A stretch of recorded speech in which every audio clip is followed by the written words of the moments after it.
¿Qué tal amigos, amigas de Otra Mirada? Bienvenidos a una nueva edición de Mesa Política. El día de hoy vamos a hablar sobre un caso que sigue marcando parte de la agenda nacional y es el caso Lavallato.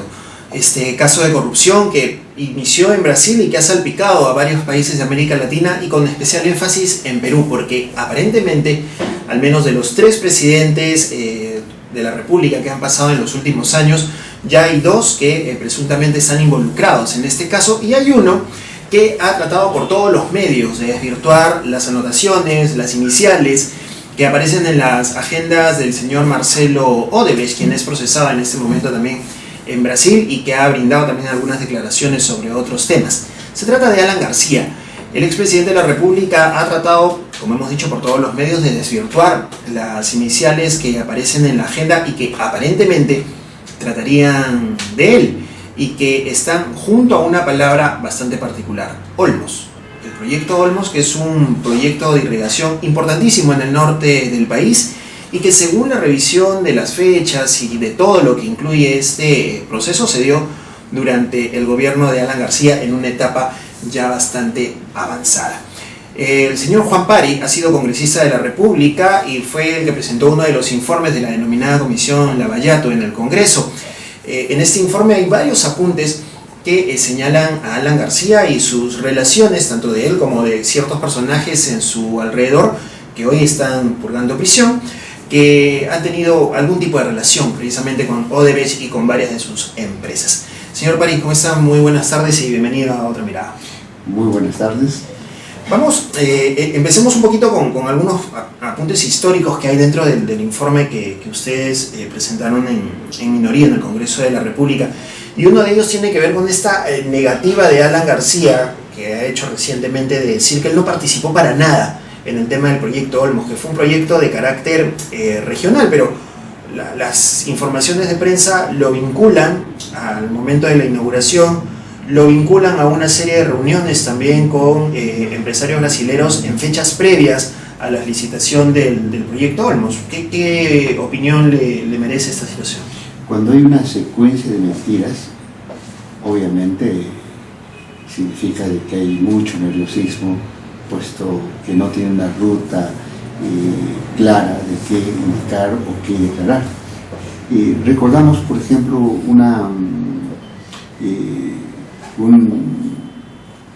cuando el señor Alan García estuvo en la mega comisión, negó inclusive conocer a Marcelo Odebrecht. No lo conozco. Lo conozco a Simón Barata, pero a Marcelo Odebrecht, todo el mundo, todo el Perú sabe de que hubo una reunión pública con el señor Barata, todos saben que vino el padre del señor Odebrecht, el señor Emilio Odebrecht también a Perú, no solamente estuvo su hijo Marcelo, y tuvieron reuniones con el señor García, pero después para poder decir que no lo conozco. Igualmente negó que en su gobierno se había desarrollado el proyecto Olmos y que era un tema del gobierno regional, no en su régimen, pero del gobierno regional. Claro, es cierto que el inicio del proyecto, aparte del trasvase, se inició en el gobierno de Toledo, por la fase de lo que implica la irrigación, o sea, ya la implementación del proyecto Olmos, se inicia en el gobierno de García. Ahora, claro, hubo el PO, tuvo la organización regional que se encargó de la gestión del proyecto Olmos, pero hay que ver la otra parte. Ningún megaproyecto funciona si no existe el acuerdo, el visto bueno del Ejecutivo.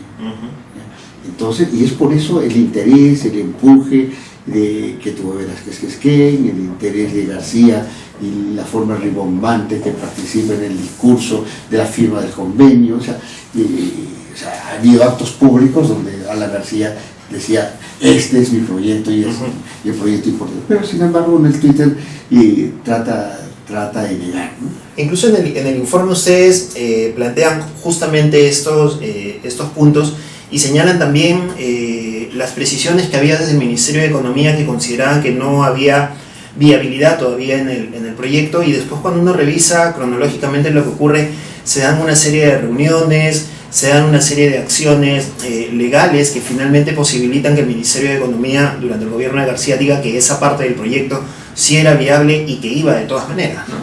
Mercedes Arauz observó el proyecto porque diciendo que no era sostenible, que no era viable. Mercedes Arauz nunca firmó y nunca dio viabilidad a ese proyecto. Existe un informe solamente del viceministro y un informe que ni siquiera compromete al ejecutivo, por decirle, mira, lo firmo, le doy un visto bueno, pero que pase así nomás. Bueno, enviamos y trasladamos este informe que ha realizado un equipo técnico del MEF, y con eso le dieron viabilidad. Se hizo toda una figura para poder evadir la responsabilidad, pero si no existía el visto bueno del Ejecutivo, obviamente el proyecto no podía correr, por el siguiente criterio, que el dinero que se podía recoger no cubría realmente y no era sostenible. Entonces se necesitaba de que el Ministerio de Economía y Finanzas avale, y si avala tenía que significar de que sí había una situación de retorno de ese proyecto, cosa que se puso en cuestión, y es por eso que se necesitaba el aval del MEF, y curiosamente ahí interviene Velázquez Quisquín, en ese momento corista Vallecano, y con una responsabilidad importante en el Congreso, ya era presidente del Congreso, hace la presión para que el Ejecutivo le pase, y obviamente el rol de Simón Barata, el rol de Marcelo Óbeles, el rol inclusive hasta del propio padre de Marcelo Óbeles, porque ellos vinieron en un vuelo privado para reunirse con Alan García. Todo eso conllevó a que se diera pase para este... Y de esos viajes no aparece ni siquiera el registro de migración de los brasileños, ¿no? Aparecen en todo caso como turistas, ¿no? Sí, es un viaje de turismo, y así se reporta, es un vuelo particular que ellos vienen directamente a conversar con Alan, porque se retornan al día siguiente, ¿no? Ahora, hay un caso que muchos no han anotado en estos momentos, y es que siempre hay que volver a revisar un poco lo que ya se ha avanzado, y ustedes en su informe revelan los detalles precisamente de una reunión entre Alan García en Brasil, ¿no es cierto?, con funcionarios de Odebrecht, con el mismo presidente Lula da Silva, en donde se revisan todas estas cuestiones referidas tanto al proyecto Olmos como a otros proyectos que también tenían las empresas brasileñas en ese momento. Y lo que revelan ustedes es que varios de los funcionarios viajaron en el mismo vuelo, pero que García no lo habría hecho, pero que tampoco existe un registro de él en migraciones, ¿no? No se había ni siquiera firmado el contrato de irrigación, ni siquiera existía la empresa que debería hacer ese proyecto de irrigación, porque los que presentan la iniciativa privada ni siquiera existían. HD2 no existía. Existe y se formaliza después de haber firmado el contrato. Existe solamente unos agentes, ¿ya?, de un supuesto consorcio que no indican quiénes lo componen, y esos son los que presentan la iniciativa privada. Y una iniciativa privada que estuvo por encima, en términos de costos, que el estudio que hizo una empresa que contrató el gobierno regional, Nikon Poi, si no me equivoco, y que ellos hicieron un estudio que era mucho más económico, mucho más rentable, con una infraestructura mucho más grande, y llevaba a un mayor hectareaje de irrigación. No, escogieron la más cara y la menos, podríamos menos productiva, menos competitiva, y esa es la que se escogió. Bueno, eso tiene su razón en su historia, ¿no? ¿Por qué se prefirió eso? ¿Por qué se fue al Brasil con el supuesto cuento de que iban a la venta de tierra? Ni siquiera habían firmado el contrato, e iban con el cuento de que iban a negociar y ofrecer las tierras de Olmos, las tierras que querían los vallecanos a los brasileños. Entonces, pero eso fue el argumento de viaje. Están los informes del PEOT, y están los informes inclusive de la PCM que indican eso. Pero ahí hay un acto curioso. Y hubo una entrevista el fin de semana en un programa televisivo donde se le pregunta al señor García si le financiaron el viaje, y él se enoja muy fuertemente, dice que no, que eso era indignante que leían eso. Pero su premier dice en una carta pública que dice que es un informe hacia el Congreso donde dice que el viaje del señor García no eroga ningún tipo de gasto. Eso quiere decir de que los gastos se pagaron solos. Uno. Dos, hay un informe de Cancillería y también replicado en la PSM que indica que el señor García viajó a Brasil en vuelo privado. ¿Vuelo privado de quién? Ese es un tema que hay que responderse. O sea, no viajó en el avión presidencial, no viajó en el avión comercial. Viaje en vuelo privado y no gasto. Y ahí es donde aparecen estos correos también de Zaida Sison, que es otro personaje que también estrecha estos vínculos, y en donde se asegura en este correo que estos viajes de los funcionarios fueron pagados con dinero de empresa brasilera. Pero esta es una parte de la historia del relacionamiento de señor García con Odebrecht. Pero no hay que entender solamente el tema Odebrecht como un tema aislado. El tema es de que Odebrecht trabajaba en conjunto, trabajaba en cártel. O sea, eran varias empresas brasileñas que se repartían en el mercado. Hay testimonios de empresarios brasileños de cómo se reunían y se repartían el mercado.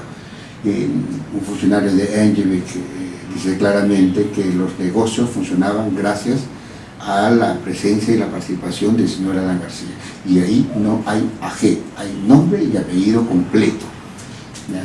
Hay el testimonio de Cristiano Cox, que también es funcionario de Engelbeck, y donde no solamente habla del señor Alan García, sino habla del partido aprista. Y indica que es el partido hermano ideológica y políticamente el PT. Así, clarito, lo indica Cristiano Cox. Y es por eso que hay una relación con el partido aprista desde hace muchos años. Más que con el nacionalismo, sí, ideológicamente hablando. Claro, mucho más sostenible. Tiempos desde el primer gobierno de Alan García, la relación que tiene García con Felipe González de España. No estaba por casualidad en España ahora García. Entonces ahí hay cosas, y hay historias que van a tener que salir, y hay elementos que se están declarando en otros escenarios, y están apareciendo nombres y apellidos completos y no solamente iniciales, ¿no? El señor García ha tratado de negar que esos no son sus iniciales, eso pertenece a Andrade Gutiérrez. Andrade Gutiérrez no tiene que ver nada con el proyecto Olmos, no se presenta en la fase de irrigación.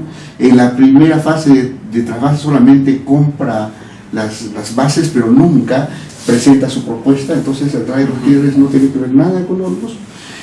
Segundo, se queja el señor García que aparece más de 35 veces las siglas AG en el documento. Sí, es cierto que es un documento de 90 hojas, no es solamente lo que salió en el semanario de Gilera de sus 13, es un documento mucho más grueso. Eso indica de que AG es importante para las empresas brasileñas, y por eso salió 35 veces.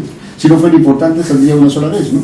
Ahora, ustedes, el trabajo que hicieron en la comisión, un poco, viéndolo ahora, fue una especie de trabajo de Nostradamus, digamos, ¿no? Porque ahora que vemos las acciones fiscales, y eso también es algo que le quiero preguntar, ¿cuánto del trabajo que ustedes hicieron le ha servido a la Fiscalía? Porque ustedes incluyen el tema de la Interoceánica Sur, de la línea 1 del metro, con declaraciones incluso de personajes que ahora están presos, el tema de las visitas de Barata a Palacio de Gobierno, el proyecto Alto Piura, el tema del gas de Camisea, que incluso es con la firma de García que se le otorga a Kuntur, que también pertenece a Odebrecht, el tema del transporte de gas. O sea, ustedes de alguna manera le han dado indicios a la Fiscalía para que actúe como ha venido actuando hasta ahora. ¿Han utilizado en algo el trabajo que ustedes realizaron? Creo que todas las hipótesis que nos hemos planteado en la investigación, que fueron demostradas en todo el proceso, ahora son reconfirmadas con las investigaciones que están ocurriendo tanto entre Brasil y también en el Perú.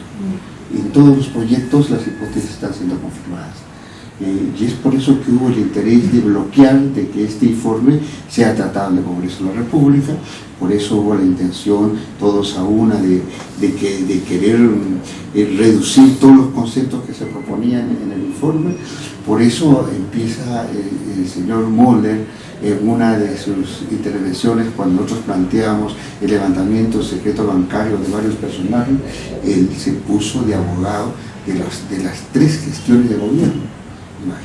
Imagínate escuchar a Moller que defendiendo a Ollanta, defendiendo a Nadine, inclusive oponiéndose que se levante el secreto bancario a Maima.